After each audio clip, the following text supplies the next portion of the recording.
Hello বন্ধুরা, back to my channel. হাতের লেখা সুন্দর করব কিভাবে তার গোপন কৌশল আজকে আমি বলবো।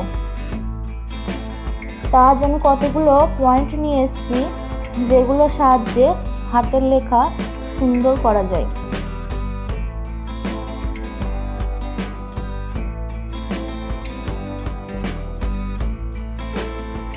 পয়েন্টগুলো অনুসরণ করলে হাতের লেখা ভালো হবে। প্রথম পয়েন্টটা হচ্ছে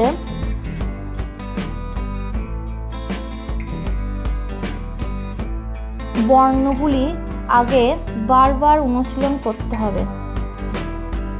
বর্ণগুলো যত অনুশীলন করবে তত হাতের লেখা সুন্দর হবে।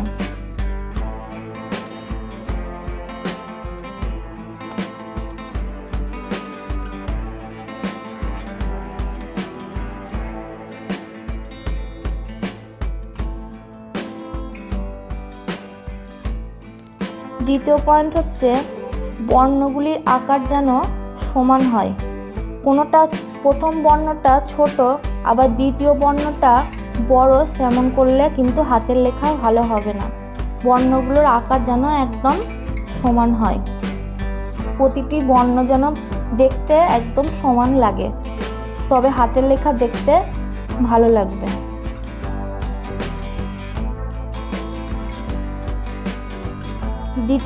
তৃতীয় পয়েন্ট হচ্ছে যখন শব্দ লেখা হবে তখন দুটি শব্দের মাঝে একটু ফাঁকা জায়গা রাখতে হবে, যাতে হাতের লেখাটা ভালো লাগে দেখতে, কিন্তু ফাঁকা জায়গাটা সমান হয়। দ্বিতীয় বর্ণে যখন শব্দটা লিখবে তখন যেন ওই একই সমান জায়গা ফাঁকা রাখা হয়, তাহলে দেখতে সুন্দর লাগবে হাতের লেখাটা। আর লাইনটাও যেন, বাক্যটা লেখার সময় লাইনটাও যেন সমান হয়, লাইনটা উপর নিচে যেন না চলে আসে, তাহলে হাতের লেখা ভালো লাগবে না দেখতে। চতুর্থ পয়েন্ট হচ্ছে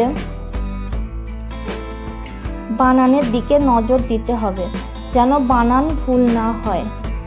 বানান তো ভুল হবে, কিন্তু সেটা কাটার সময় ঘেঁজামাজা করে কাটলে হবে না, সমান করে একটা কেটে পরে বানানটা আবার লিখতে হবে, তবে দেখতে সুন্দর লাগবে খাতাটা।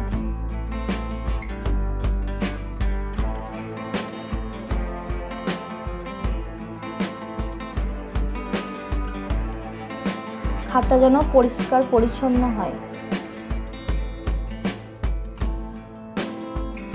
আর খেয়াল করবে যাতে ভুল না হয় হাতের লেখা লিখতে গিয়ে। পঞ্চম পয়েন্ট হচ্ছে বেশি ওভার রাইটিং যেন না হয়।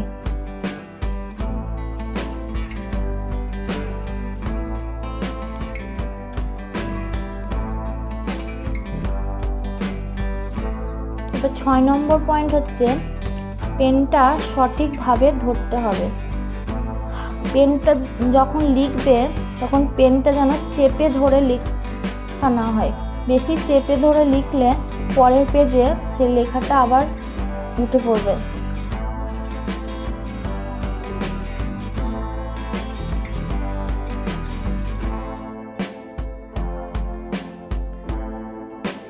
সঠিকভাবে ধরে লিখতে হবে পেনটা, একদমই বেশি চেপে লেখা যাবে না।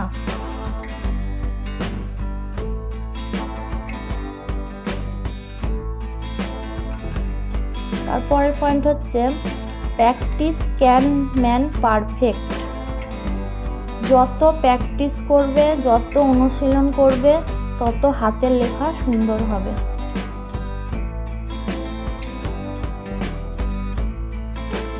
আমার লাস্ট পয়েন্ট হচ্ছে বর্ণগুলির সঠিক নিয়মে লিখতে হবে।